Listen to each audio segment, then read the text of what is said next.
there, welcome back to my channel and welcome to a week of kosher family meals. This is everything me and my family ate this week. So I'm showing you guys our 5 dinners and I hope they give you guys some ideas and inspiration if you're cooking for your family, kosher or otherwise. So if you like this video, don't forget to give it a big thumbs up and subscribe to my channel to see more. And if you want to follow along with more of my everyday life as a Jewish mom, don't forget to follow me on Instagram. Also, I should let you guys know that we are in the midst of moving. We sold our house and we bought a new house, so my kitchen is kind of crazy and I'm definitely cooking much more simply than I usually do, and even probably double down on that because it's the middle of a pandemic, y'all. So after taking care of 2 little boys all day, I don't always have the energy to make grand amazing meals, but I do my best as a mom. So I hope you guys like these ideas for family dinners. Definitely let me know in the comments if you do and if you want to see more videos like this. Okay, so let's jump in to Monday night. Okay, so for tonight's dinner, I'm making Esther and Sasha's sticky bone wings. We've been making this since the beginning of quarantine and it has been an absolute family favorite. It's so easy and so delicious. So for the sticky bones, you just need chicken wings. Then for the sauce, it's primarily just honey and soy sauce, and I like to mix sauce in a little mason jar. I just find it easier for like stirring it together. And then you just need olive oil, salt, pepper, and garlic to season the chicken wings, and a pan to saute them. You bake them in the oven. I'll put like the instructions below. And then the other thing I'm making with this dinner is a salad kit, but to make it kosher, instead of using the poppy seed dressing that it comes with, I'm going to be using this Annie's Asian Sesame vegan dressing. So because we're having chicken, which is meat, we're not going to have the milk poppy seed dressing. So that's what's on the menu. I might add a carb to it because I rarely go a meal without a carb, so I'll see how it goes. So for this recipe, the first thing you do is fry the chicken wings in some olive oil, salt, pepper, and garlic. And while they're frying up, you're going to make your sauce with the soy sauce and honey. And then put that into the pan with the frying chicken. Really, you're just trying to crisp the skin at this part because it's going to be in the oven afterwards. But it starts to caramelize and make that really delicious sauce right away. And this is what the chicken looks like right before it goes in the oven. So you want to bake it until the chicken is thoroughly cooked. And then this is the secret to the recipe. You put it back in the frying pan, let that sauce caramelize around the chicken. It tastes so good. This was our final plate for dinner. I ended up skipping the carbs that night, which is kind of a miracle. Okay, so it is a stressful night right now. We are in the midst of packing things up in the house, as you well know, because we're moving. And we've got all this like preschool decisions, pods, like it's all too much for me. So instead of focusing on any of that, I'm focusing on making dinner. And look at this cute little pasta. I'm making a tuna pasta dish. I'm gonna show you that right now. And I'm sorry my kitchen is totally crazy, but like I said, we're moving. Okay, pasta tuna. So for this recipe, all you need is pasta, tuna, olives, olive oil, and then seasoning. I like crushed red pepper, garlic, and some lemon juice on top. And then I also added in some pine nuts for some flavor and crunch as well. It was so good. So all you have to do is boil the pasta just to the standard, you know, the way the box says. And then I like to take a frying pan and cook up the tuna with the olives and the seasoning. It's kind of strange because I'm not used to eating tuna heated up, but it's really good. Then once the pasta is cooked, you just mix it all together, and again, you just want to taste as you go, make sure it has enough flavor. I actually went into my backyard and picked some fresh, I think we had basil and oregano, and just added that as well just to give it another pop of fresh flavor. And this is what it looked like all served up in a little bowl, and it was so delicious.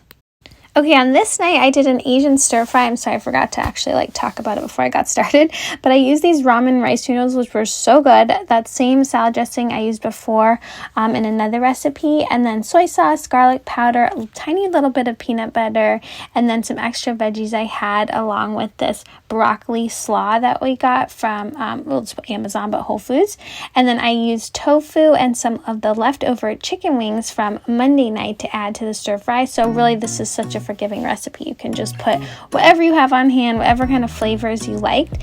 So first for the tofu, I just dry it out because it's really wet, and then chop it up into cubes, super easy. And then I just chopped off the chicken bones. I didn't film too much of that because it's not that appetizing.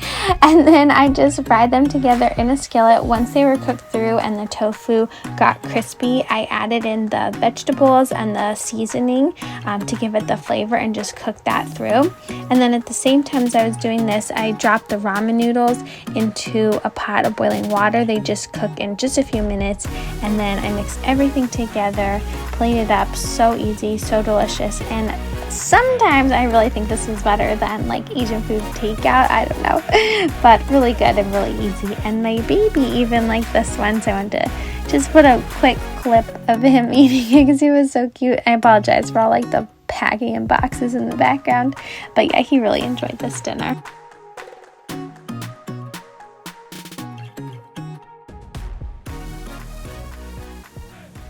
Shabbat Shalom, guys. Tonight is Friday night Shabbat, and I'm making an Israeli Shabbat. I actually have a whole video on like a really nice one I did. This is going to be simple. Okay, so this is everything for Israeli Shabbat. I'm going to do a really simple salad of like cucumber and pepper, hummus, of course, olives, pickles, and then this couscous from a box.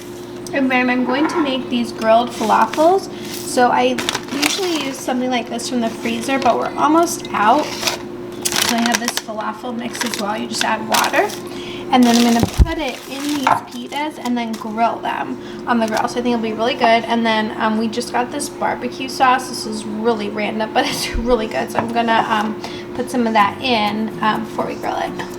Okay, so you guys are gonna laugh, but I made the couscous from the box recipe and I forgot to serve it. You'll see that later on, but this is how I made it. Just boiled the spice packet with water and then added the couscous. It's so easy and cooks in 5 minutes. And I think I actually was cooking a little earlier in the day from when we ate dinner and just completely forgot about this part.